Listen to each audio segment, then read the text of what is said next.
Imagine the first 8 seconds as a sound no man in 1838 ever dared describe. A newborn's cry echoing through a wooden hallway, followed by a low, scraping thud, as if something with weight and intention dragged itself across the floorboards. 4 rooms. 4 daughters of a wealthy southern master. And from each room, the same chilling cry, identical in pitch and timing, as if the night itself had synchronized a horror no human should witness. What I'm about to tell you wasn't erased from history by accident. It was forbidden, scrubbed, threatened into oblivion, buried under church sermons, legal records, and the trembling silence of an entire county. The men who saw it, who heard those cries, who looked into those cradles, insisted until their final breath. Those children were not natural. They were not of this world. Tonight, you'll understand why. The story begins on a plantation deep in Lowndes County, Alabama, where heat clung to the skin like a second layer, and the swamps festered with insects that seemed to hum in warning. The plantation owner, Elias R. Whitfield, ruled his land like a tyrant king, feared by the enslaved, worshipped by neighboring elites, and obsessed with lineage, purity, and the superiority of his bloodline. He believed destiny flowed through ancestry like divine scripture. Yet Whitfield's own bloodline was crumbling beneath its polished veneer. His 4 daughters, Evelyn, Clara, Ruth, and Miriam, were raised like porcelain artifacts, beautiful, fragile, and constantly watched. Each one was groomed to marry into political power. Each one was a pawn in Whitfield's unending pursuit of influence. But beneath that respectable surface lay a deeper rot, an enslaved young man named Corin, 22 years old, quiet, observant, controlled, but never broken. Something about him unsettled Whitfield. Animals froze when he passed. Candles flickered when he entered a room. And the other enslaved whispered that he carried an old spirit inside him, older than the land, older than the Whitfields, older than the chains themselves. On the night of July 3, 1838, the daughters excused themselves from supper earlier than usual. Whitfield assumed they had retired to their rooms. He was wrong, because that night, all 4 were with Corin, and by dawn, each one delivered a child. A white child, with horns. Elias Whitfield did not see the births. He heard them, 4 screams exploding through the pre-dawn stillness, followed by a silence so complete it felt orchestrated. The servants froze. The enslaved hid. Even the cicadas outside fell quiet, as if nature itself refused to bear witness. Whitfield stormed down the hallway, his boots slamming against oak boards, each step echoing with a growing dread he didn't yet understand. He threw open the first door, and whatever he believed about blood, lineage, or God shattered in an instant. His eldest daughter, Evelyn, lay drenched in sweat, shaking uncontrollably. Beside her, wrapped in a torn bedsheet, was a newborn with pale white skin, but with 2 bony protrusions rising from its forehead. Not soft bumps, not deformities. Horns, filiformed, curved slightly backward like something ancient, predatory, and impossibly aware. Its eyes opened the moment Whitfield entered, as if sensing him, studying him. Black irises. No whites. Just depth. Endless and wrong. Whitfield stumbled backward, but before he could speak, another cry split the hallway. Then another. Then another. 4 rooms. 4 daughters. 4 identical infants. Panic began to bloom inside him like a sickness. He barged into the second room, Clara trembling, her eyes glassy with shock. The same child. The same horns. The same impossible stare. In the third room, Ruth sobbed uncontrollably, murmuring words that didn't belong to any language Whitfield recognized. By the 4th room, he could no longer breathe. Miriam's child twisted in its blanket, its tiny fingers clenching and unclenching with unsettling precision, like it understood muscle control far earlier than a newborn ever should. Whitfield stumbled out to the hallway, gripping the wall to steady himself.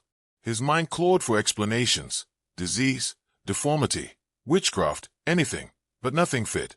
Nothing human, nothing natural, nothing even written in the old religious texts resembled what he had just seen. And then a thought pierced him like a blade. Corin. He had not seen the boy since the previous night. None of the enslaved had. Corin's cabin was empty, his bed untouched, his tools left neatly arranged, as if he expected to return, but didn't. Whitfield felt something colder than terror rise in his chest, because deep down, beneath all the pride, beneath all the bigotries he clung to as truth, he understood something he could never admit. No human man could father what lay in those cradles. And whatever Corin truly was, he wasn't enslaved by flesh, only by circumstance. Whitfield ordered the doors locked. All four, bolted from the outside. The daughters begged, screamed, clawed at the wood until their fingernails split, but he couldn't allow even a whisper of this abomination to escape the walls of his house. Not yet. Not until he understood what had happened. He backed commands with a shaking voice, sending servants scattering like frightened birds. He demanded hot water, cloth, salts, midwives, anything to impose order on a night that had violated every rule of his world. But order would not come, because the children did not cry like ordinary infants. They made a sound, low, rhythmic, lead, like the distant hum of a horn blown underwater, a vibration that moved through the floorboards, through the walls, through the marrow of anyone who heard it. One midwife fainted before she even stepped inside Evelyn's room. Another ran off the property entirely, screaming that the devil had arrived to claim the Whitfield daughters for their sins. Rumors began to sprout like rot in the fields, and Whitfield knew he had one job before the rumors took shape: find Corin. He sent search parties into the swamps, into the abandoned sheds, the slave quarters, the tobacco barns, every shadow on the property. Dogs were released. Lanterns lit the dawn in trembling circles. But Corin was nowhere. No footprints. No forced entry. No signs of escape. It was as if he had stepped out of the world the moment the children entered it. And yet, something else was found. Tracker Harlan Pierce, Whitfield's most trusted hunter, emerged from the cypress swamp carrying a strip of fabric. It was tied to a branch, deliberately, like a marker or message. It was part of Corin's shirt, but it was clean, untorn, and beneath it, carved into the tree trunk, were two simple shapes, crescent arcs, mirroring the curve of horns. Whitfield's stomach twisted. He ordered the carving erased immediately, but word had already spread among the enslaved. The symbol meant something to them, something old, whispered through generations, brought from the continent Whitfield never cared to understand. They murmured that Corin was not just a man. He was a vessel, a bridge, a chosen one marked by ancestral spirits whose names no plantation owner dared speak. Whitfield silenced them with threats, but the damage was done. A truth he had denied his entire life was now stalking him like a predator circling its prey. He did not own Corin. Corin had allowed himself to be captured, for a purpose Whitfield was never meant to withstand. By midday, the house had transformed into a pressure chamber. Every window shutter pulled tight, every hallway patrolled, every servant silenced by threats they knew Whitfield would gladly carry out. Yet nothing he controlled could contain the terror blooming behind those locked doors. The daughters' voices rose and fell in waves, pleading, praying, bargaining with something neither their father nor their God could help them with. And woven beneath their cries, the hum. That unnatural, vibrating resonance coming from the infants. Not louder, stronger, more deliberate, like a signal growing in confidence. Whitfield stood at the end of the hallway, sweating despite the heatless air. His wife, Charlotte, paced beside him, wringing her hands until the skin reddened. She whispered the word he had forbidden anyone to speak. Devil. Whitfield snapped at her to stay silent, but she flinched as if struck. Elias, she said, trembling, those are not children. They do not belong to God. They do not belong to this house. You need to call the preacher. But Whitfield shook his head, not because he disagreed, but because he feared the preacher would confirm his greatest terror. He could silence midwives, servants, even his wife. But a preacher's word spread like wildfire, and fire, once lit, would destroy his family, his legacy, his power. Southern society survived on illusions, lineage, morality, purity, and he was watching those illusions collapse under 4 sets of horns. He slammed his fist against the wall, splintering wood. This stays inside these walls, he growled. But the walls were already listening. Downstairs, the enslaved whispered ancient stories, tales carried across oceans, hidden in songs, buried in memory. They spoke of spirits who punished bloodlines dripping with cruelty. Spirits who entered the world through chosen vessels. Spirits who left signs, horns, black eyes, unnatural cries. They said Corin didn't run. He crossed, returned to a realm where the Whitfield's chains held no power. Upstairs, Miriam began screaming again, this time not in fear, but in warning. Whitfield rushed to her door. Something thudded from inside. Then another. Then a long, dragging scrape. He called her name. Silence. He unlocked the door with shaking hands and stepped inside. Miriam lay unconscious on the floor. But her child, its horns longer now, its body stronger than any newborn should be, had pulled itself halfway out of the cradle. Tiny hands gripping the wood. Eyes fixed directly on Whitfield. And this time, the hum wasn't a sound. It was a command. Not spoken. Forced. Inside his mind. Whitfield staggered backward, clutching the doorframe as the pressure in his skull surged. It wasn't pain. It was intrusion. A presence pushing into his thoughts like cold fingers prying open a locked box. His vision blurred at the edges. The child, Miriam's haunted infant, tilted its head with an intelligence far beyond its minutes of life. Its black eyes widened, swallowing the light in the room. The humming deepened, vibrating against the walls, moving through the air like a force intent on reshaping him. Stop, Whitfield gasped, though he knew the command held no weight. His voice sounded far away, like it had to travel miles before reaching his own ears. He felt the pressure drag him forward, forcing him one step closer to the cradle. Then another. Then another. He couldn't stop his boots.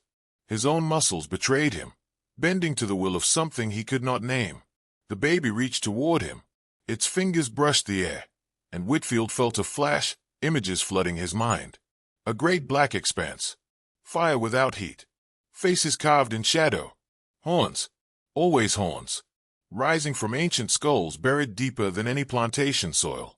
Then came a voice, a whisper, layered with echoes, speaking a name he had never heard before yet somehow recognized. Elian. Whitfield collapsed to his knees. His body trembled. His breath stuttered, dragged against his will. That name, Elian, felt like a blade turning inside his chest. It was not his name, and yet it belonged to him. It owned him, or claimed him. Miriam suddenly gasped awake. She crawled toward her father, her voice hoarse. "Don't look at it," she screamed. "Don't let it inside." Whitfield forced himself away from the cradle, collapsing against the wall. For a moment, the pressure vanished. His senses returned. His heart slammed violently, as if trying to break free from ribs that could no longer hold the terror inside them. Miriam pulled herself between him and the creature, shielding him with shaking arms. "It knows you now," she whispered. "All of them do." Whitfield stared at her. "What do you mean, all?" Miriam's eyes filled with a dread deeper than anything he'd seen. "Father, they are growing. They are changing." Down the hall, another thud shook the floorboards. Then a second. Then a low crawling sound, followed by the unmistakable scrape of nails, tiny, sharp, dragging along the wood. Whitfield's blood ran cold. The infants were no longer confined to their cradles. They were moving, hunting, away. Whitfield could hear it now, the soft, deliberate dragging of small bodies across hardwood floors. Not crawling like babies, but sliding, stretching, pulling themselves with unnatural coordination. The humming intensified, vibrating through his chest, rattling his teeth. Every instinct screamed to flee, but his legs refused to obey. He was rooted, paralyzed, and yet painfully aware of the creeping intelligence of those four horned children. They were testing boundaries, probing weaknesses, sizing up the man who had once commanded everything in their world. Charlotte appeared at the hallway entrance, her eyes wide, hands trembling. She tried to scream, but no sound emerged. The hum had stolen her voice, replaced it with that oppressive vibration pressing directly into her skull. She clutched Whitfield's arm. He felt her panic like a live wire, contagious, dangerous. He realized then that whatever force had entered the house did not just inhabit these infants. It was infecting the very air, the walls, the wood, their minds. The first infant appeared at the foot of the staircase, horns catching the morning light, gleaming like obsidian, black eyes fixed on Whitfield. It raised its hand. For a heartbeat, the world fell silent. Then the whisper, not spoken aloud, but inside his head, "You belong." It wasn't a suggestion. It was law. Compulsion. Whitfield felt his knees buckle, but before he could collapse fully, Miriam screamed again, slamming her small body into him, trying to anchor him to reality. From the other rooms, The dragging sounds multiplied. 4, then 8, then more. Were there shadows moving ahead of them? Or had the infants already projected parts of themselves into the holes, fragments of their will manifesting before the bodies arrived? Whitfield could not tell. He only knew that his authority, the absolute control he had wielded for decades, was meaningless. Not he. Not now. He thought of Corin. The young enslaved man had vanished hours earlier, yet it was clear who had orchestrated this. The children, impossible as they were, bore his mark. The hum, the intelligence, the unnatural form. This was not mere accident. Corin had engineered it. Or perhaps he had been chosen to deliver something older, deeper, and far more malevolent than any man in the South could comprehend. The thought chilled Whitfield to his core.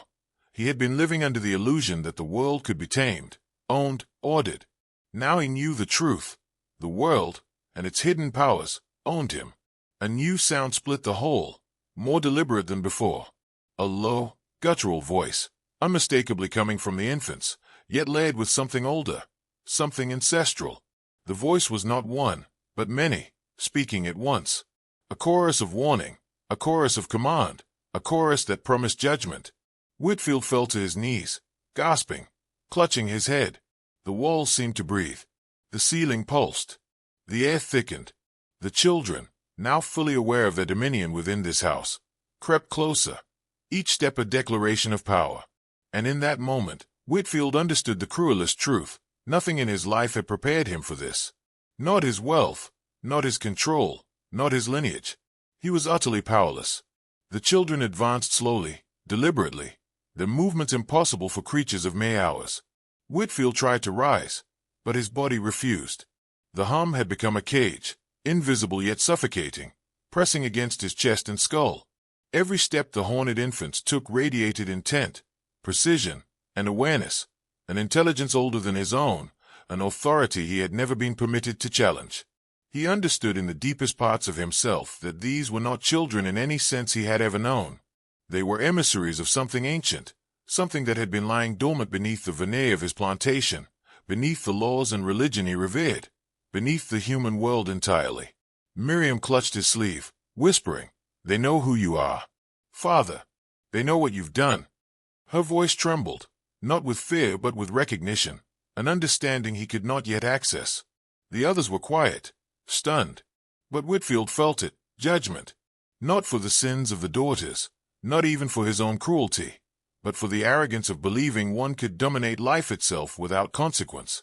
He had assumed mastery over bodies, land, and spirits. Now he realized the truth. Mastery was an illusion. A sharp scraping sound came from the eldest daughter's room. Evelyn's infant raised itself on trembling, unnaturally strong limbs. Its horns caught the sunlight, casting shadows like knives against the floorboards.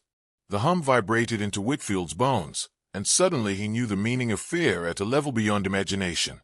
This was not mere terror. This was the universe asserting a law he had never acknowledged, obedience to forces beyond human power. From the shadows, Clara's infant tilted its head, black eyes boring into him. And then the whisper again, layered and impossible to localize, pulsing directly inside his mind. "The bridge is complete. You are ours." Whitfield staggered backward, clutching the wall, stomach twisting with nausea and dread. It was a proclamation, not a threat. He understood immediately. Whatever had been unleashed that night, through Corin, through the daughters, was permanent.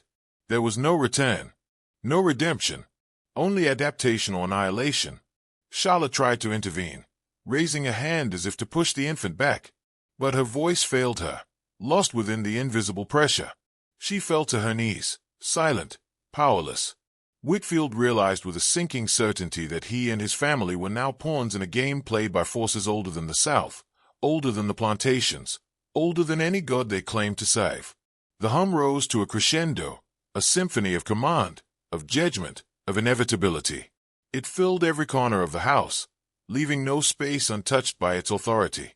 Whitfield's mind splintered as he felt the children's presence simultaneously everywhere and nowhere, the intelligence pressing, observing, shaping his thoughts. For the first time in his life, he understood a terrifying reality. He had never been the master. He had never even been alive in the sense that mattered. He had been a fixture in a world ruled by powers he could neither see nor resist. And now, they had arrived to claim their due. Whitfield sank to the floor, pressing his face into the polished boards, willing the world to stop. But it did not. The hum now had rhythm, cadence, like a heartbeat or a drum marking a ritual older than memory. The infants moved with a terrifying synchronicity, circling the room, their black eyes catching every reflection in the mirrors, every glint of metal, every bead of sweat on the faces of the terrified adults. They were learning, adapting, reading the weaknesses of every human in the house. Whitfield understood then. This was not chaos. This was calculation, precision, intelligence deliberately crafted over centuries, channeling itself through Corin and now through the children. Miriam's voice broke through the hum, trembling but steady. "Father, they are not here to harm us. Not yet. But if you resist, if you fight, they will claim everything." Whitfield turned to her, seeing in her eyes a clarity he could not touch. She had glimpsed the architecture of power these infants wielded, the invisible law that dictated obedience. Her warning carried a weight that no threat from any man could match. And in that moment, Whitfield realized the grim truth. He could no longer act. He could only survive, learn, and hope that submission might buy him time. Outside, the plantation grounds remained silent, yet Whitfield knew the world beyond the walls had shifted. The enslaved whispered quietly in corners, daring not to speak of what they had seen. The swamp seemed to watch, the trees bending subtly as if leaning in to observe the unfolding events. Nature itself had become a witness, a participant, and Whitfield had no place in the game it was now playing. The eldest infant, Evelyn's, approached, raising its tiny hand again. Whitfield felt his thoughts stir without volition. Commands he had never uttered echoed in his mind. Bow. Submit. Witness. Remember. He stumbled backward, gasping, feeling his muscles respond against his will. It was an intrusion unlike any he had known, a negotiation not of words, but of essence. His very identity trembled under the pressure. Who was Elias Whitfield, if not the master he believed himself to be? Who was he, if the world had always been governed by rules he could neither perceive nor control? Then the sound changed, a low, layered vibration that felt both external and internal. The other three infants joined the hum, each voice adding a layer of authority, each pulse reinforcing the claim they now held over him. Whitfield felt his knees weaken. His heart raced with recognition. Resistance was impossible. He had crossed a threshold. Once observed, once measured by these forces, there was no return to ignorance. The house was no longer his. The children were no longer theirs. And Corin, wherever he was, had already disappeared into the shadows of a plan that had been centuries in the making. Whitfield's eyes widened as he realized the next step. Survival would demand compliance, obedience, a willingness to see the world through rules he had never known existed. And yet, even in that acknowledgement, dread twisted deeper in his chest. He understood, in some part of him, that submission might not be enough. Not for long. Whitfield forced himself to rise, trembling on legs that no longer felt like his own. The infants watched, unblinking, their horns catching the dim light, casting jagged shadows along the walls. The hum subsided, replaced by silence, an oppressive, waiting silence, pregnant with expectation. It was the kind of silence that fills a room not with absence, but with intent. He could feel their awareness moving like liquid around him, pressing at his thoughts, probing for weakness, for memory, for the part of him that still believed he was in control. He stumbled toward Evelyn's cradle, compelled by forces he did not understand.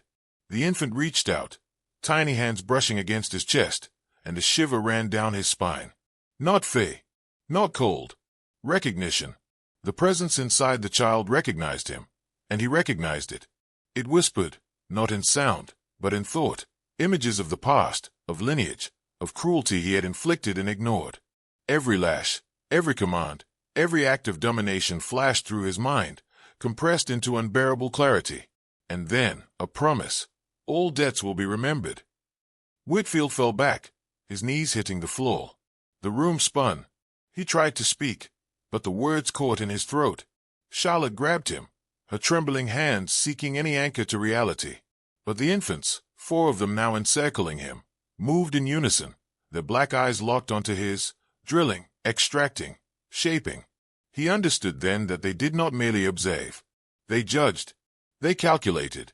And they decided. The plantation, the wealth, even his body, were now tools in their design.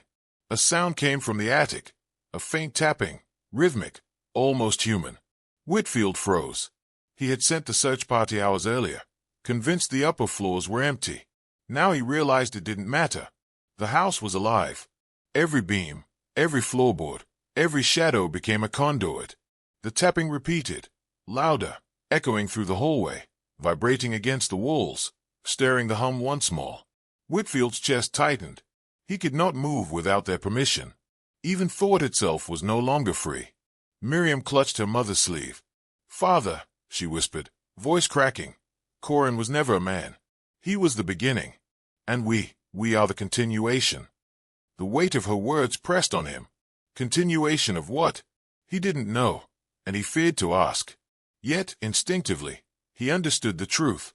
The infants were extensions of a force older than any human structure, older than any plantation, older than law or God or custom.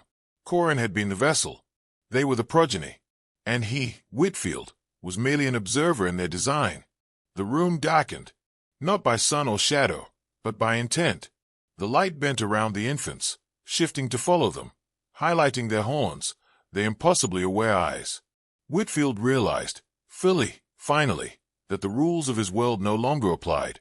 A new order had arrived, ancient and patient, and he had stumbled directly into it. Resistance was obsolete. Understanding, if it came, would only arrive at their pace.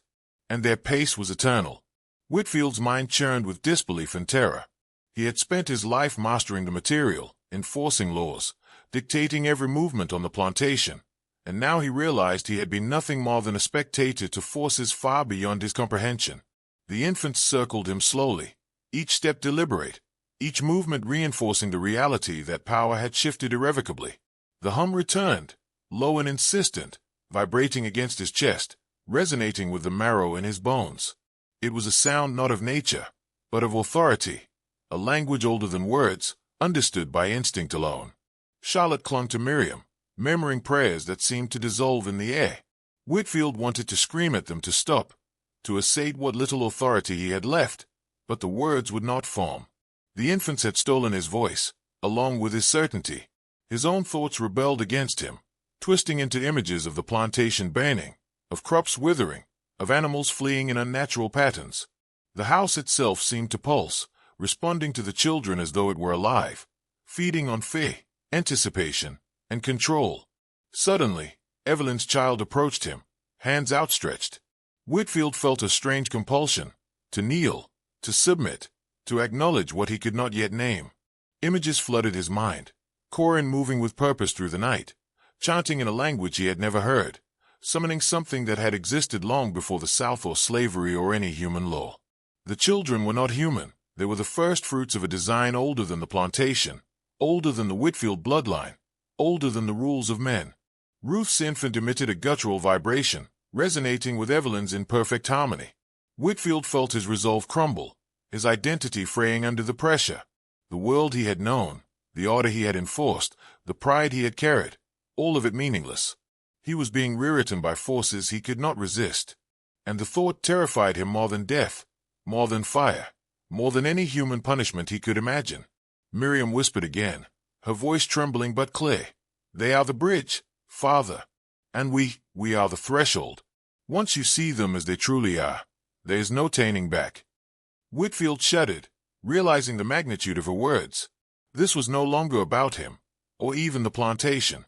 This was about something far larger, older, and more dangerous than any human authority. He had stumbled into a hidden world, a web of power and purpose, and the children, Corin's legacy, were the gatekeepers. Whitfield's knees hit the floor. The hum surged, pulsating, reinforcing the inevitability of his submission.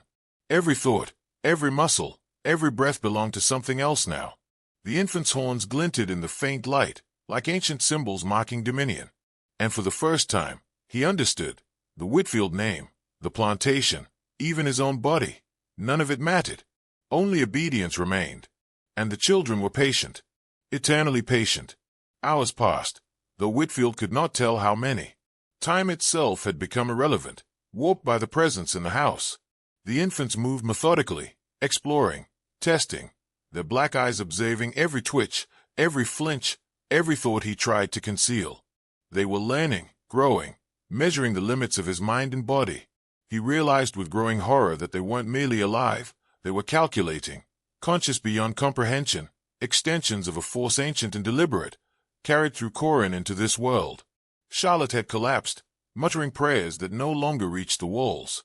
Miriam knelt beside her, hands pressed to her mother's forehead, whispering words Whitfield could not hear but could feel, vibrations against his skull that made his bones ache.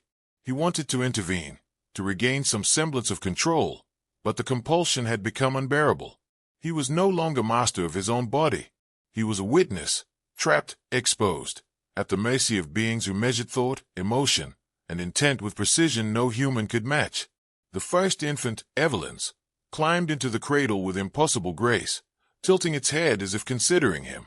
The hum returned, rising in pitch, a layered resonance that penetrated the marrow of his bones. Then a whisper, not spoken aloud, but embedded in his consciousness. You will carry this memory. You will witness. You will remember. You will serve as proof of what cannot be denied. Whitfield's heart slammed in his chest. Every instinct screamed to resist, to flee, but there was nowhere to go, no sanctuary, no human authority that could intervene. The infants had claimed the house, and now, in their methodical, ancient intelligence, they had claimed him. Ruth's child crawled toward him, then paused, small hands raised, motionless but commanding. Whitfield understood. This was not a child's curiosity. This was instruction, a test, a declaration of hierarchy that transcended human comprehension. The air thickened. He could feel the pressure of the four presences pressing against his chest, expanding, contracting, moving like tides. He tried to speak, to reason, to command, but all he produced were shallow gasps. Miriam's voice broke the silence, a thread of warning. Father, say it. Say the phrase. Say I witnessed the bridge. Twice. Only then can you anchor yourself. Only then can you survive the transition. Whitfield hesitated. His pride screamed against the act, but the compulsion, the overwhelming intelligence in the room, left him no choice. He whispered the words, shaking, broken, terrified. Twice. The house seemed to pulse an acknowledgement. The hum softened. A clarity settled in his mind, fragile but real. He had survived the first judgment.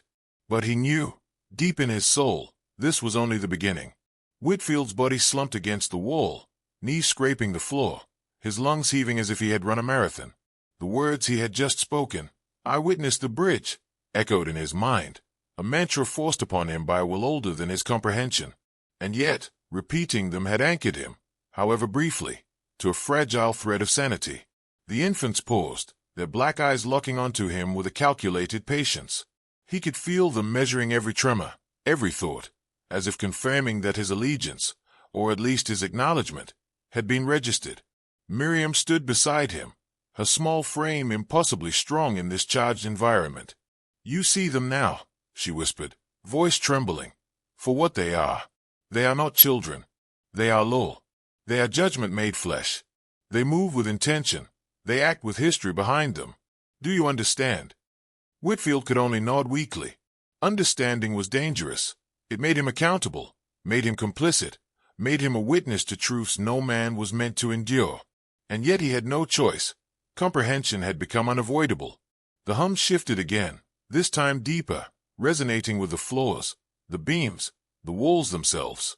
Charlotte stayed, lifting her head, staring at the haunted infants with a dawning horror that mirrored his own. Each child now exhibited awareness beyond infancy, movements precise, limbs extending with uncanny agility, as if they had rehearsed these motions before birth. The air around them quivered, charged with a force Whitfield could neither name nor defy. Every fiber of his being screamed to flee, to fight, to reclaim authority. But the truth had become undeniable. The world he had governed was a facade. The children were something else, something eternal. Evelyn's infant reached toward a candle, tipping it over with deliberate care. The flame flickered, then steadied, untouched by gravity or wind. Whitfield's stomach twisted. This was no accident, no trick of light or perception. Their control extended to reality itself, or at least to the small sphere of existence within this house. Every breath, every heartbeat, every movement fell under their inspection. The old laws, human, divine, societal, were meaningless here. Only obedience, understanding, and survival mattered. Miriam guided him to the center of the room. "Anchor yourself," she whispered. "Observe without judgment, listen without resistance. What is happening cannot be undone. But knowing, truly knowing, is how you endure." Whitfield bowed his head. The infants approached in silence, their black eyes absorbing him, assessing him, embedding their presence in his consciousness. And as he stood there, trembling and hollowed by fear, he recognized a horrifying truth. He was no longer master. He was a witness, a servant to forces that had entered this world through Corin, through these daughters, and now through the four-horned infants who would forever redefine the meaning of power. The air grew heavier as Whitfield remained rooted in the center of the room, sweat pooling at his brow, chest constricting with every breath. The infants moved with a synchronicity that defied logic, each step, tilt of the head, and lift of a tiny limb precise, deliberate, intentional. They were not testing him anymore, they were asserting their authority. The hum returned, now layered with a low, guttural undertone that seemed to resonate through the walls, the floors, and the very air. It was a resonance that carried knowledge, command, and judgment simultaneously, pressing into Whitfield's skull like a hammer shaping clay.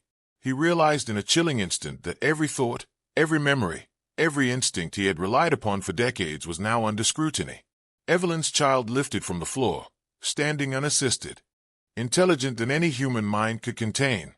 And these four infants were the result, the living bridge between realms Whitfield had never conceived. Ruth's child approached next, hands outstretched, and the air thickened. Every fiber of Whitfield's body reacted as though the child's gaze had physical force. The hum coalesced into a layered voice, not spoken aloud but embedded directly into thought. "You are witness. You are bound. You will remember." Whitfield's knees buckled further, head spinning with images of ancestral corridors, forbidden rituals, and legacies that no man was meant to see. The weight of comprehension pressed on him like stone. He realized with a sinking horror, this night was only the beginning. The infants had claimed the house, the family, the very air. And though he had survived the first judgment, he knew he would never escape the next. They were the law. He was merely a witness. And the bridge was eternal. Whitfield pressed his trembling hands to his face, willing the world to make sense, but it refused. The room's temperature seemed to bend around the infants, shadows stretching unnaturally, the walls themselves vibrating in harmony with the hum. Every heartbeat, every breath, every involuntary shiver was amplified, measured, and acknowledged. The children were no longer simply present.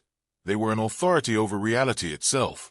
They moved as extensions of something immense, ancient, and deliberate, each small gesture a signal of dominion. Whitfield could feel it pressing into his chest, whispering in a language he couldn't hear aloud but understood with every fiber of his being. Miriam knelt beside him, guiding his hands to rest on the floor, anchoring him to the present. "You must observe, father," she said, voice steady yet grave. "Do not fight. Do not resist. The bridge is here. To survive, you must accept its laws."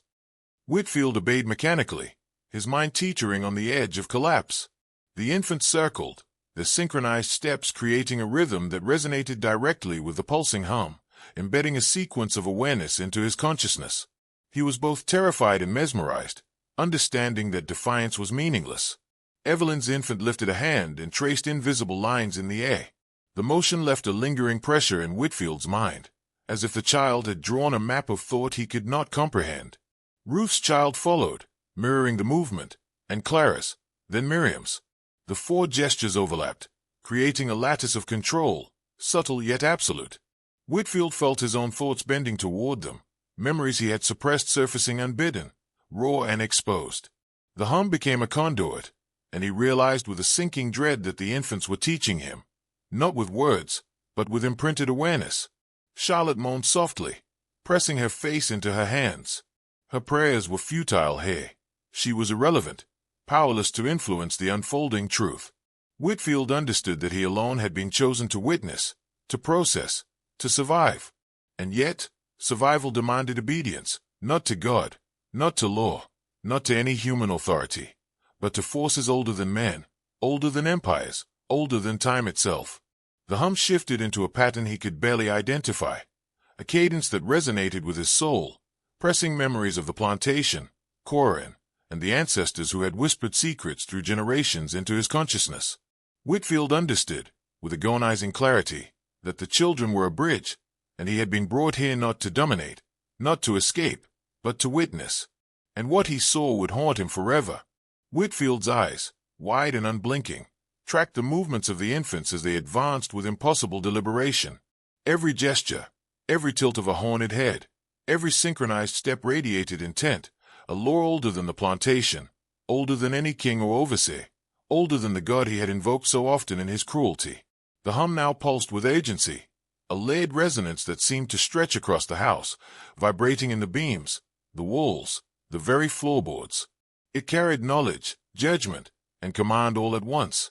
Whitfield realized with a shudder that resistance was meaningless. Understanding was now his only weapon. Miriam's small hands rested on his shoulder, guiding him to remain upright. "Father," she whispered, "do not look away. They are teaching. They are demanding recognition. Witness without judgment, and your mind may remain intact." Whitfield nodded weakly, though every fiber of him screamed against submission. The infants moved closer, forming a circle, their black eyes fixed on him. They were not human. They were law, awareness, intelligence compressed into the bodies of children. Every pulse of the hum pressed into him, pressing memories, thoughts, and primal fear into alignment with a pattern he could barely comprehend. Evelyn's infant lifted itself into the air with unnatural strength, balancing on the tips of its tiny toes, horns gleaming like obsidian blades. Ruth's child mirrored the action, and Clara's followed, each movement precise, deliberate, controlled. The synchronization was mesmerizing, hypnotic, and terrifying.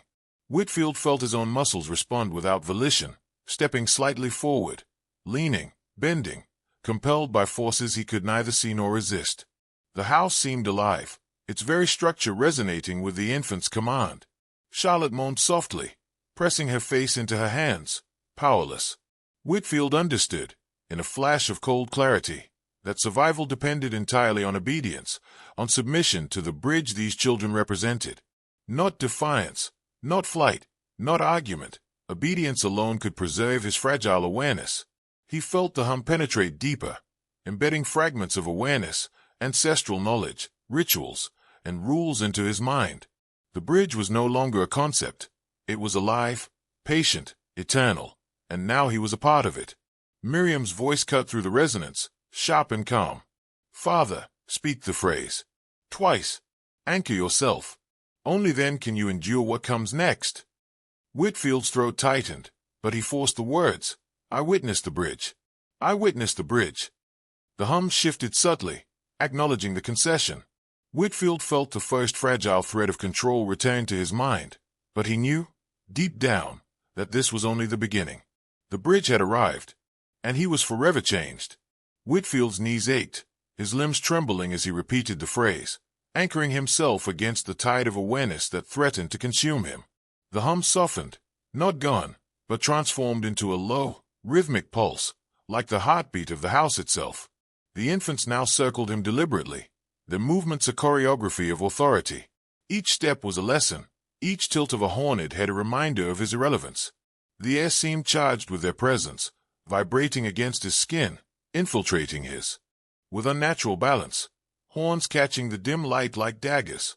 The infant's black eyes bore into Whitfield, and he felt a mental pressure, a subtle yet undeniable command. "Observe. Learn. Submit." His knees buckled under the weight, yet he could not avert his gaze. It was as if turning away would mean more than mere defiance. It would be a violation of the law these beings embodied. Ruth's infant mirrored the movement, and then Clara's, and finally Miriam's, each perfectly synchronized. The room was alive with their presence, and Whitfield understood. He was witnessing something that had existed long before him and would endure long after.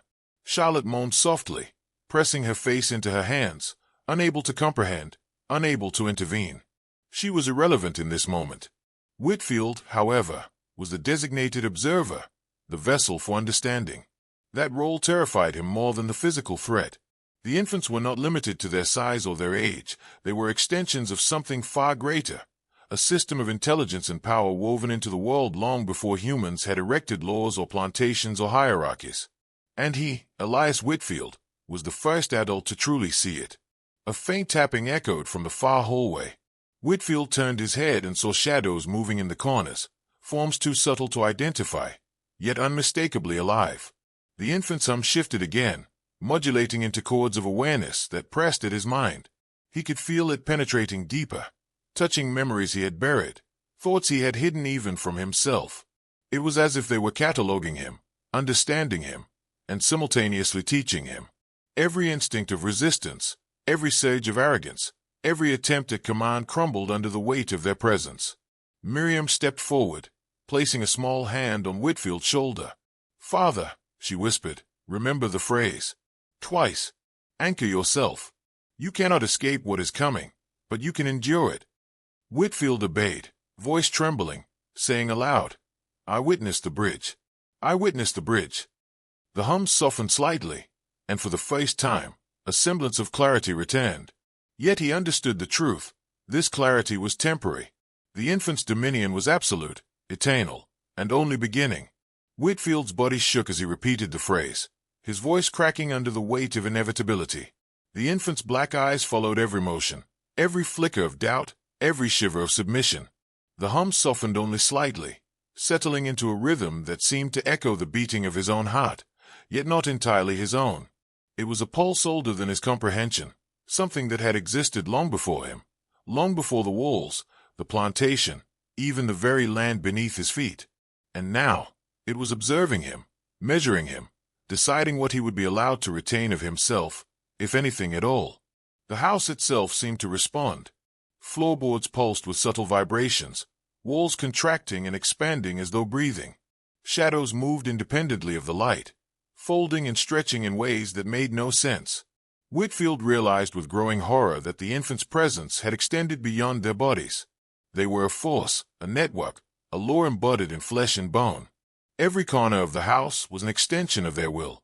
Nothing escaped their attention, nothing was random, and everything, every object, every creak of timber, every flutter of a candle flame, was now a conduit for their consciousness.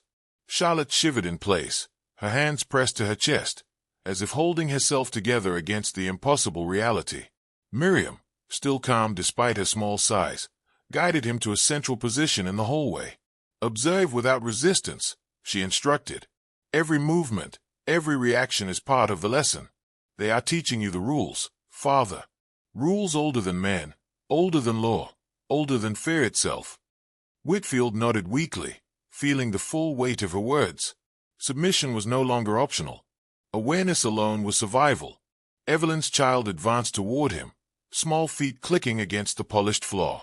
Its horns glinted, sharp and deliberate, casting distorted shadows across the walls. Whitfield felt the compulsion again, subtle but undeniable, pressing his limbs to obey, bending his posture, guiding his movements. This was not force. It was authority encoded into existence, a fundamental truth he could not ignore. Ruth's and Clara's infants joined, forming a triangle of impossible focus, their black eyes synchronized in intent, drawing his attention, his awareness, and his very soul into the center of the room. Whitfield tried to resist with what remained of his pride, but the effort was pathetic. His mind flooded with visions, not memories of his own, but fragments of ancestral knowledge, whispers of a power that had persisted through centuries, through bloodlines and shadows, through the dark corridors of time. And at the core of it, he understood. Corin had not been a man. He had been the conduit. And now, the children were the manifestation, the continuation, the law. For the first time, Whitfield felt the weight of eternity pressing upon him. The house, the children, the hum, they were not bound by human time.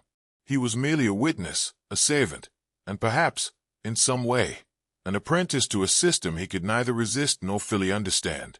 Whitfield's knees scraped the floor as he sank further into submission, mind racing, heart hammering, every instinct screaming against the inevitable.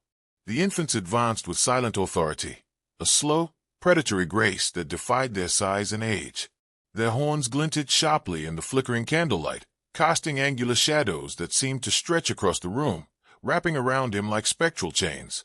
He could feel their presence in every bone, every nerve, every pulse of blood. They were not merely observing, they were assessing, teaching, claiming, and rewriting the rules of existence in his perception. Miriam knelt beside him, voice calm and commanding. "Father, anchor yourself. Observe them without resistance. Name the force, and you may survive its judgment." Whitfield swallowed hard, but the hum inside his skull had intensified into a pulsing vibration that made speaking almost impossible. He felt compelled to comply.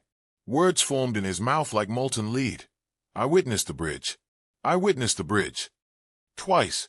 The infants tilted their heads slightly, as though acknowledging the feeble attempt at recognition, the smallest concession of obedience.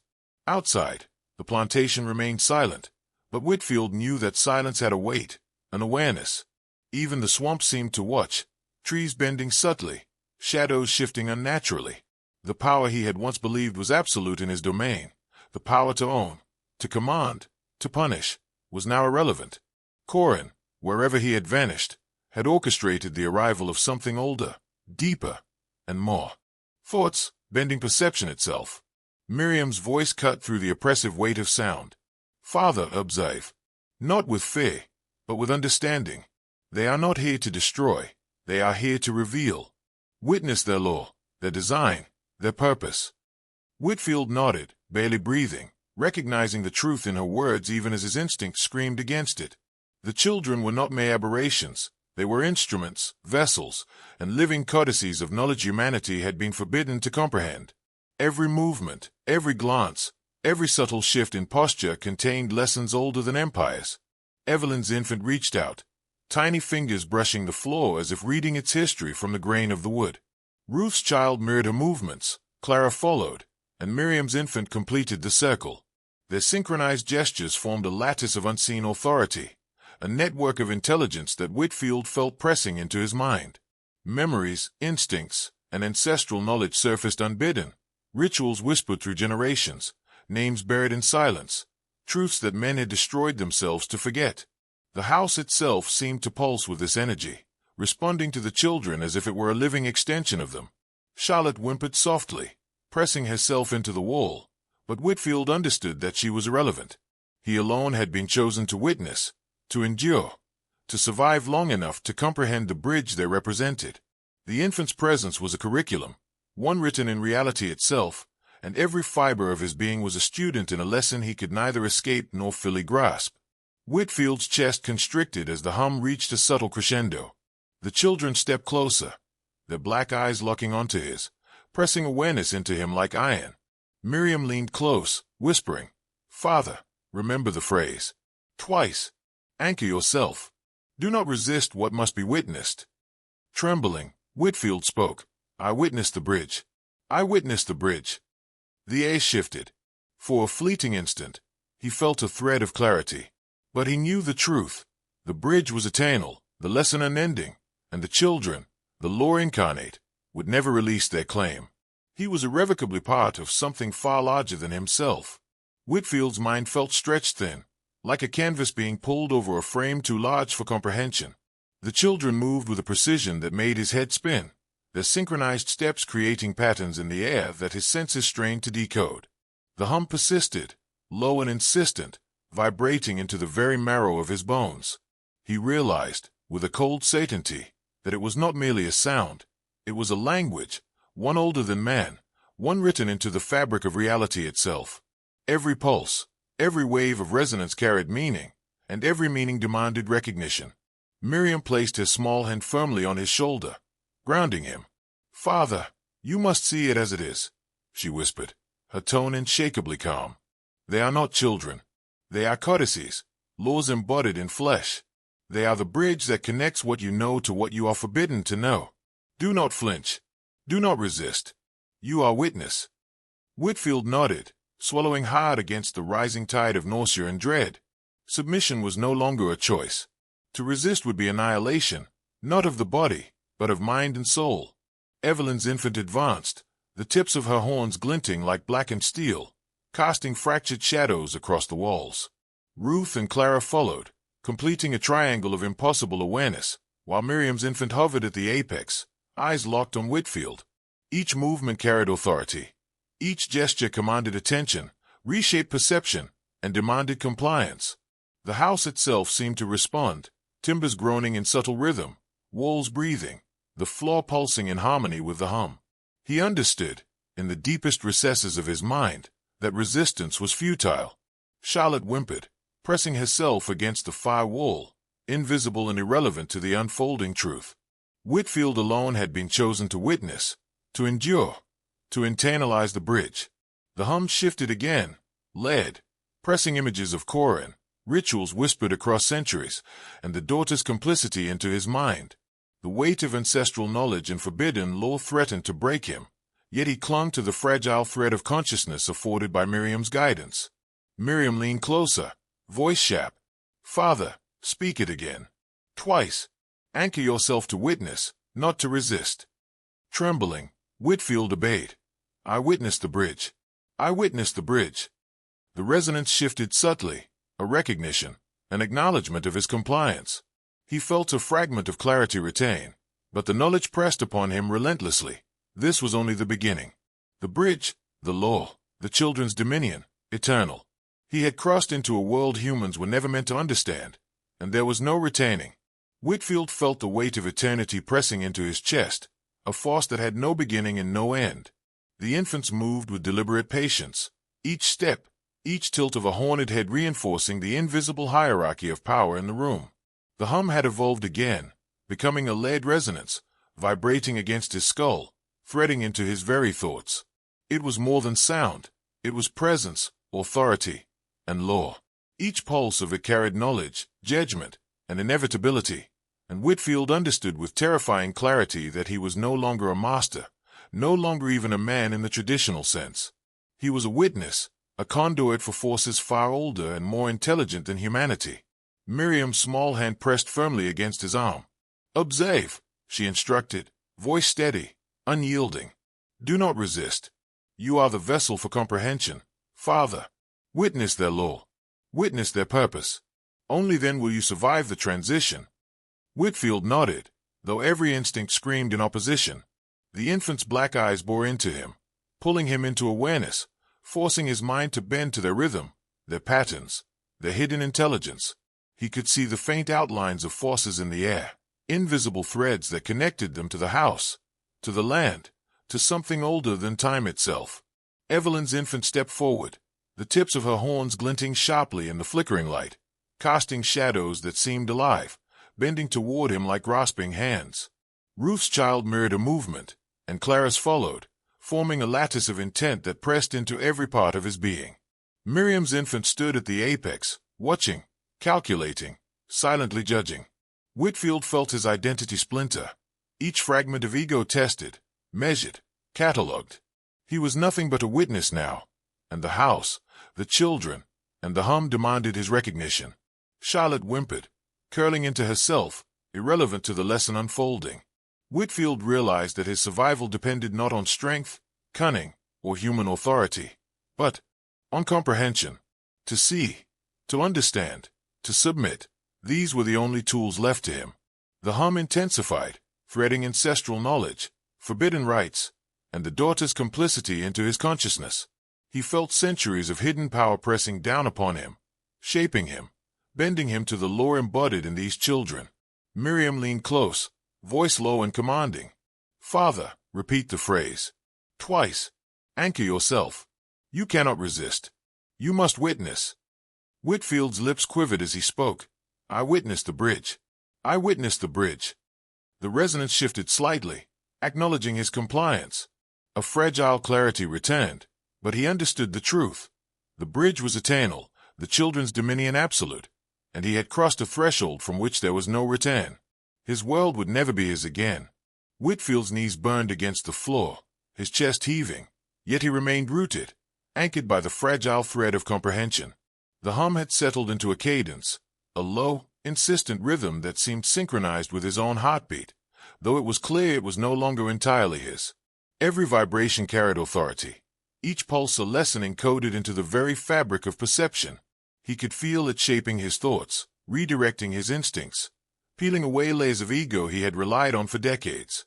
The children circled with unnerving precision, their black eyes like instruments measuring his mental resilience, calculating what he could endure. Evelyn's infant extended a hand, hovering over the polished floor, tracing lines invisible to human eyes. Ruth's child mirrored her, Clara followed, and finally, Miriam's infant completed the formation. Whitfield could feel the lattice of intent they wove pressing against him, embedding patterns of understanding that transcended language or reason. These were not made children. They were codices of ancient power, instruments of a system that had persisted long before him, long before the plantation, long before any man had dared to claim dominion.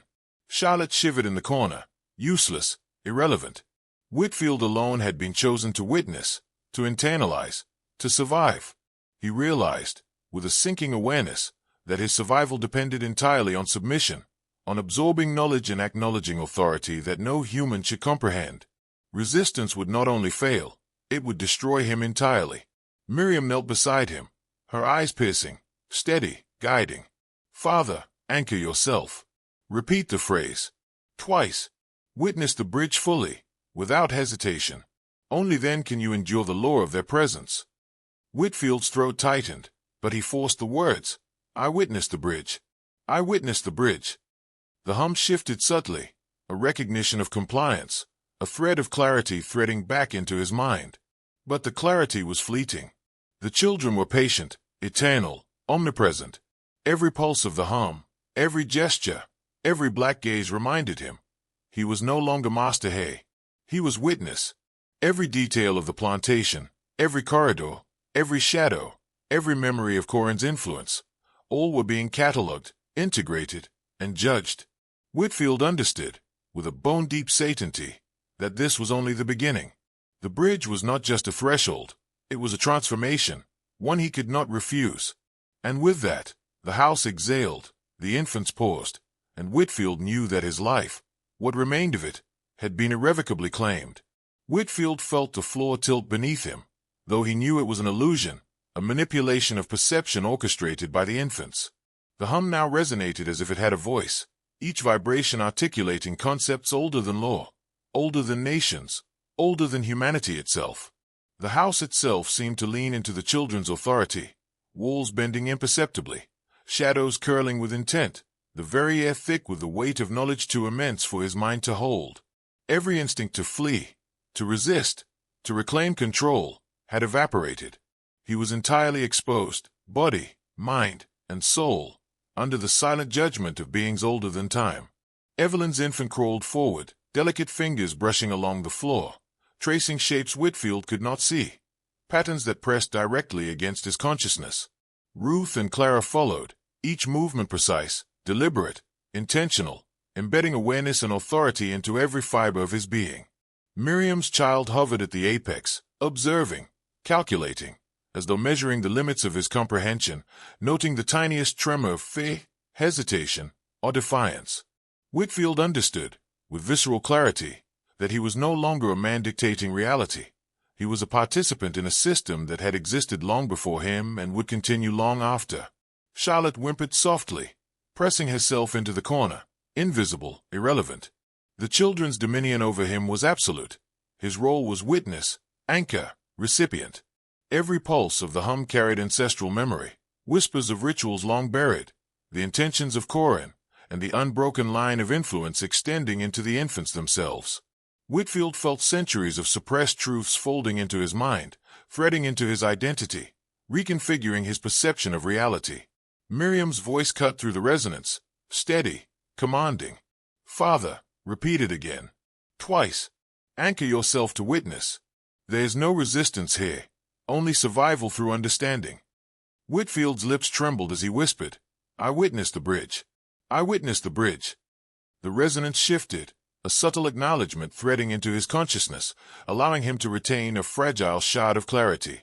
Yet even in that fleeting clarity, he understood the depth of his transformation. The bridge was not merely a lesson, nor a test. It was a law. The children, extensions of a force older than history, had claimed dominion over perception, over memory, over the house, over him. And he, Elias Whitfield, was now inseparably bound to it, a witness whose life would never again belong to the world he had known. The threshold had been crossed. There was no return. Whitfield's mind reeled as he struggled to anchor himself against the tidal force of awareness pressing into him.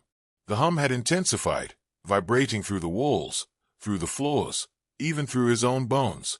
It carried not only sound but comprehension, a deliberate transmission of authority and knowledge, weaving patterns of understanding he could neither name nor resist.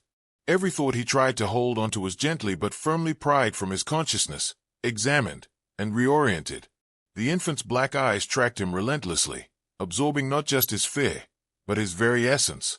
Evelyn's child stepped forward, horns catching the flickering light like dark sentinels, casting shadows that stretched impossibly across the room. Ruth and Clara mirrored her movements with eerie precision, forming a lattice of control, each motion an assertion of law. Miriam's infant hovered, detached, yet central, observing the patterns of his responses, embedding into his mind the rhythm, the logic, the unspoken rules of their dominion. Whitfield felt a subtle pressure in his chest, a push to submit fully, to acknowledge not just the bridge, but the children as arbiters of a reality older and wider than anything he had known. Charlotte shivered in the corner, her presence irrelevant, powerless to influence the unfolding truth. Whitfield alone was the witness, the conduit for comprehension, the vessel through which the bridge's reality would pass. He realized with a cold, sinking certainty that this was no longer about survival in the human sense. This was about endurance of consciousness, of mind, of identity in the presence of forces that rendered conventional morality, authority, and mastery meaningless. The hum shifted subtly, layering itself with ancestral memory, whispers of forbidden rituals, and the imprint of Corin's design. Whitfield felt knowledge press against him, forbidden truths folding into his perception, altering what he thought he knew about lineage, power, and the unseen structures that governed the world. The children's movements were deliberate, their steps teaching, their gaze demanding recognition. They were law incarnate, eternal, patient. Miriam leaned closer, small hand on his shoulder, voice steady and commanding. "Father, anchor yourself. Speak the phrase. Twice. Only through acknowledgement can you survive the bridge." Whitfield obeyed, trembling. "I witnessed the bridge. I witnessed the bridge."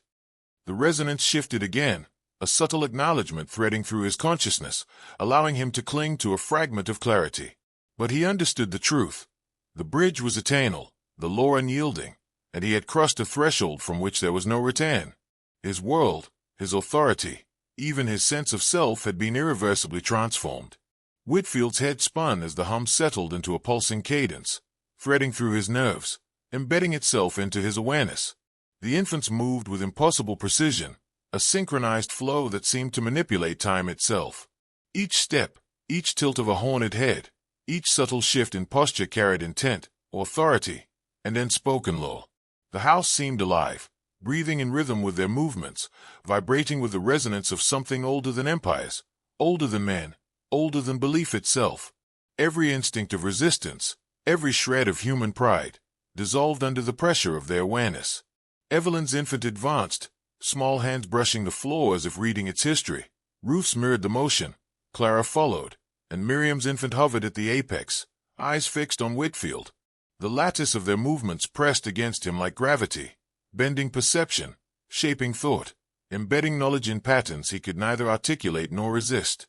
It was teaching, judging, commanding, all at once. He was no longer a man in control of his domain. He was a witness, a vessel for comprehension of a law that predated humanity. Charlotte whimpered in the corner, powerless, irrelevant. Whitfield realized that survival depended on obedience to forces he could barely name, forces that operated through patterns, rhythms, and authority far beyond human cognition.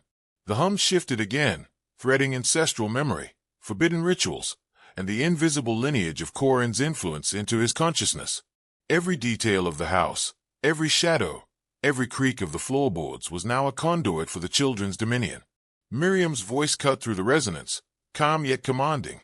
"Father, speak it. Twice. Anchor yourself. Witness the bridge fully, without resistance. Only then can your mind endure what comes next." Whitfield obeyed, voice trembling. "I witnessed the bridge. I witnessed the bridge."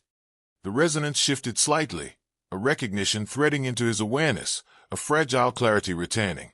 But clarity was fleeting. He understood, with bone-deep certainty, that the bridge was not merely a lesson or a test. It was a law. The children were extensions of something eternal, patient, and all-seeing. Whitfield had crossed a threshold, and there would be no return. The plantation, the house, his authority, his past identity, they no longer mattered. Only observation, comprehension, and survival in the presence of the bridge remained. And the children, haunted and eternal, remained patient, precise, and absolute. Whitfield's body trembled as he struggled to anchor himself to the fragile thread of comprehension. The house had become a living instrument, every wall, floorboard, and shadow vibrating in response to the infant's presence. The hum persisted, low and insistent, threading directly into his consciousness, carrying commands, awareness, and truths he was not meant to know. He felt every thought catalogued, every instinct tested, every memory exposed. Resistance was no longer possible. Submission was not a choice, it was survival. Evelyn's infant lifted her tiny hands, tracing the air with deliberate gestures, as though reading invisible lines of law from the room itself. Ruth and Clara mirrored her, completing a lattice of motion that pressed into Whitfield's mind. Miriam's infant hovered, still and commanding, observing, judging, embedding patterns of understanding that reshaped perception itself. Every movement was a lesson, every gesture a declaration of authority. Whitfield understood with cold clarity. These were not children. They were codices of ancient power, living embodiments of law and memory, vessels through which reality itself was enforced. Charlotte whimpered softly from the corner, insignificant in the presence of forces beyond comprehension. Whitfield alone had been chosen to witness, to internalize, to survive. The hum shifted, threading ancestral knowledge, forbidden rituals, and the designs of Corin into his mind. Memories he had buried, fears he had suppressed, truths he had denied, all pressed against him, demanding recognition. He felt his identity splinter, bending under the weight of awareness, reshaping into something that could endure the bridge. Miriam leaned close, her small hand firm on his shoulder. "Father," repeat the phrase. Twice. Anchor yourself to witness. Only through acknowledgement can you endure what comes next. Whitfield's lips quivered, but he obeyed. "I witnessed the bridge. I witnessed the bridge." The resonance shifted subtly, threading a fragile clarity back into his consciousness, a temporary shield against the overwhelming force pressing upon him. Yet even as clarity returned, he knew the truth. The bridge was eternal, the law absolute, and the children, the haunted, all-seeing arbiters, would never release their dominion. Whitfield's world, his authority, his very sense of self, had been irrevocably transformed. Survival was no longer a matter of strength or cunning. It was comprehension, recognition, and submission. And in that understanding, he felt the first real fear of eternity, the realization that nothing he had known would ever exist again in the form he remembered. Whitfield's knees pressed into the floor, raw and trembling, yet he remained rooted, anchored by the mantra he had been forced to repeat. The hum had grown deeper, threading through the very structure of the house, vibrating against his skull and settling into his chest like molten lead. It was no longer a sound. It was an awareness, a law, a judgment. Every pulse carried intention, every vibration carried command, and every wave reshaped his perception. The infants no longer needed to speak. They were the law, and he was already under it.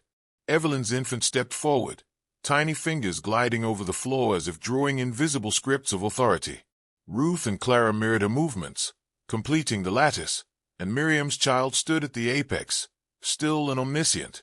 Whitfield felt the pressure of their presence in every nerve, in every thought, bending his mind into compliance, embedding knowledge and awareness far beyond human comprehension. He realized, with a sinking, primal understanding, that these children were conduits of something older than history, older than empires, older than any mortal law.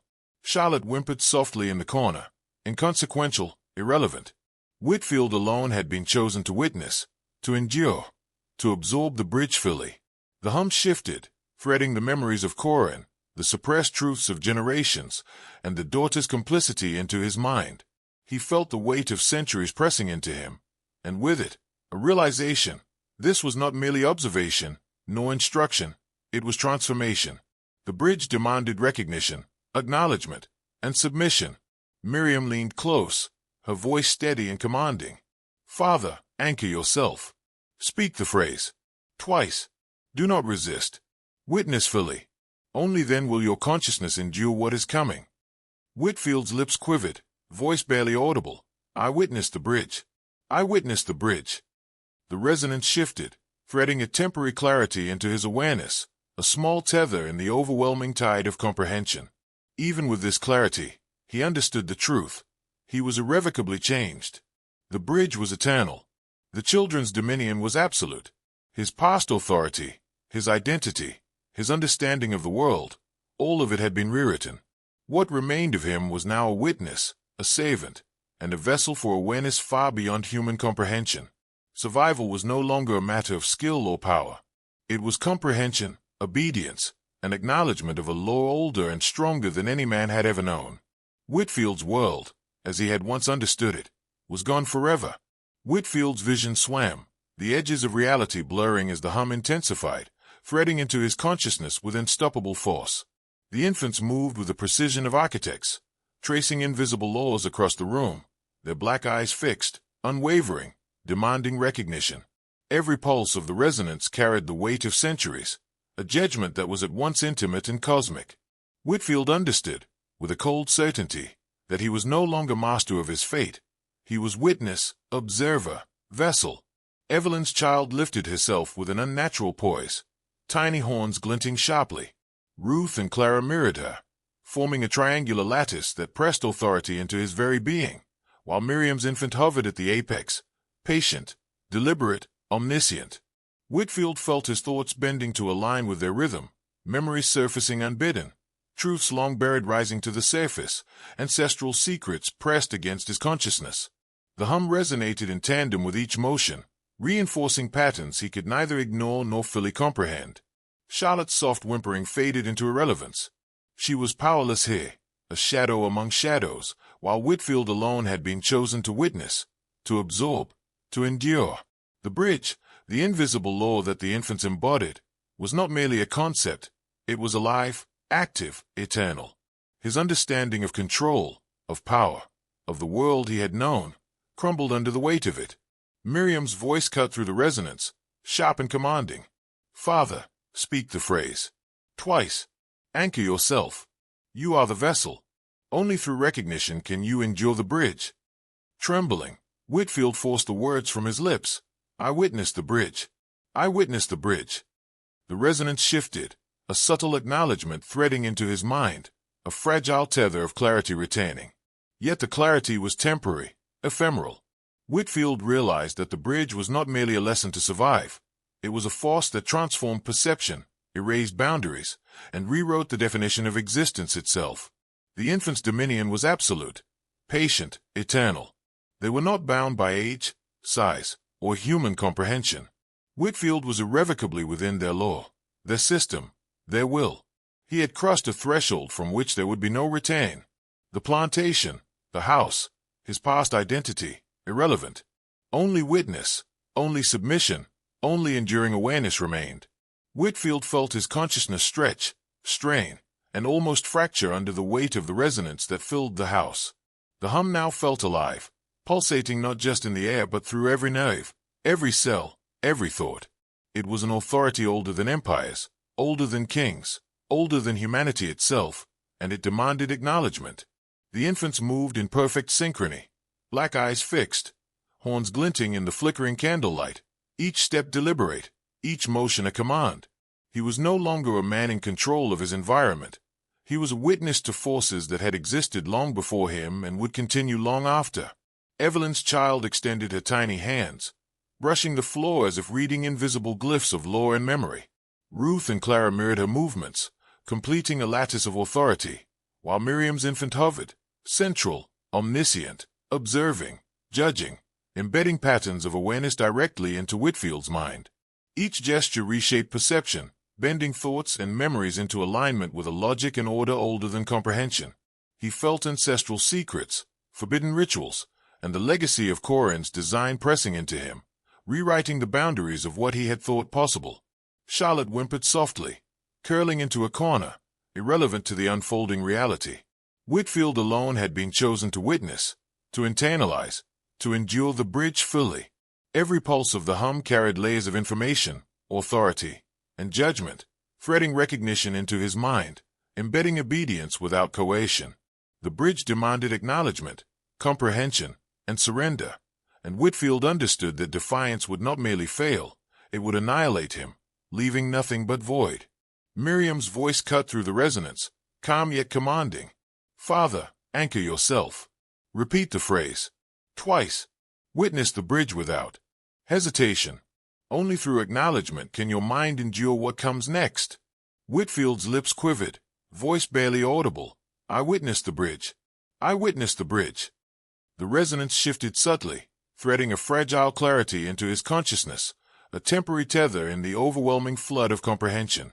Even in this clarity, he knew the ultimate truth. The bridge was eternal. The children, the haunted, all-seeing arbiters, were absolute. The law they embodied had claimed him entirely. His past authority, his identity, and his perception of the world were gone, rewritten by forces older than time. Survival was no longer a matter of strength, cunning, or instinct. It was recognition, acknowledgement, and total submission. Whitfield's life had been irrevocably transformed, and the bridge's dominion was complete. Whitfield's vision swam as the resonance thickened, embedding itself deeper into his consciousness. The house seemed to breathe with the infant's presence, every wall, floorboard, and shadow vibrating in sync with the hum. It was no longer mere sound, it was law, awareness, and judgment, a force older than time itself. Every instinct he had relied on, pride, fear, dominance, dissolved. He was no longer master. He was witness. He was vessel. And the children, with their glinting horns and black, unyielding eyes, were the arbiters of a reality he could barely comprehend. Evelyn's infant stepped forward, fingertips brushing the floor, tracing invisible sigils that pressed knowledge into Whitfield's mind. Ruth and Clara followed, forming a lattice that anchored authority, while Miriam's infant hovered above, omniscient and patient, observing every tremor, every falter, every thought. Each movement was deliberate, a lesson in control and comprehension. The hum pulsed through him, threading ancestral secrets, suppressed truths, and the invisible design of Corin's legacy into his very perception. Whitfield realized that he was being remade, not physically, but mentally, spiritually, eternally. Charlotte whimpered, irrelevant and powerless. Whitfield alone was chosen to witness, endure, and internalize the bridge fully. Every pulse of the hum reinforced the lesson: resistance was meaningless. Survival depended on acknowledgement, understanding, and submission. The children's dominion was absolute, patient, eternal. They were law incarnate, and he was caught within it. Miriam leaned close, whispering, "Father, speak the phrase. Twice. Anchor yourself to witness. Only through recognition can your consciousness endure." Trembling, Whitfield repeated, "I witnessed the bridge. I witnessed the bridge." The resonance shifted, threading a fragile clarity through his mind, a temporary tether in the overwhelming tide of comprehension. Yet even in this brief clarity, he understood the inescapable truth. The bridge was eternal. The children, the haunted, all-seeing arbiters, held dominion over him, his thoughts, and his perception of reality. The law they embodied had claimed him utterly. Whitfield's past life, his authority, and even his identity were erased, rewritten by forces far older and more intelligent than humanity. Survival was no longer a matter of strength or cunning. It was comprehension, acknowledgement, and submission. Whitfield had crossed a threshold into a world humans were never meant to see, and there was no return. Whitfield's consciousness shivered under the weight of eternity. The hum had become a living current, pulsing through his nerves, threading into every memory, every instinct, every thought he had ever known. The infants moved in perfect synchrony, their black eyes unblinking, their horns glinting with a spectral authority. Each motion pressed law, awareness, and judgment directly into his mind. He was no longer a man. He was witness. He was vessel. And the bridge, the invisible lattice of power they embodied, was now fully alive within him. Evelyn's infant stepped forward, tracing invisible sigils across the floor with deliberate precision. Ruth and Clara mirrored her perfectly, completing the lattice, while Miriam's child hovered at the apex, omniscient, patient, absolute. Whitfield could feel ancestral knowledge, suppressed truths, and the hidden design of Corin's influence pressing against his consciousness, reshaping his very perception. Every step, Every tilt of their heads, every subtle gesture was a law, a lesson, a claim on his mind and soul. He realized with bone-deep certainty that survival was no longer a matter of cunning, strength, or even morality. Survival was comprehension, acknowledgement, and obedience to forces older than man. Charlotte whimpered softly from the corner, irrelevant, powerless. Whitfield alone had been chosen to endure, to internalize, to witness the bridge fully. Every pulse of the hum reinforced the inescapable truth. Defiance was annihilation. Submission was survival. Recognition was the only path to endurance. The children's dominion was absolute, eternal, patient. They were law incarnate, and he was irreversibly bound to them. Miriam leaned close, voice calm yet commanding. "Father," repeated. Twice. "Anchor yourself. Witness fully. Only then will your consciousness endure the truth." Whitfield's lips quivered as he spoke. "I witnessed the bridge. I witnessed the bridge." The resonance shifted subtly, threading a fragile clarity through his mind, a temporary tether in the overwhelming tide of awareness. Yet even as clarity returned, Whitfield understood the ultimate truth. He had crossed a threshold into a domain no man was meant to enter. The bridge, the law, the children's dominion, they were eternal. His past life, his authority, his perception of reality, erased, rewritten, transformed. He was irrevocably bound to a truth older than time, a reality unyielding, and a law unbroken. Whitfield had become witness, servant, and vessel, and there was no return. The world as he had known it was gone forever. The bridge had claimed him, and in that claim, he would live and witness eternity itself.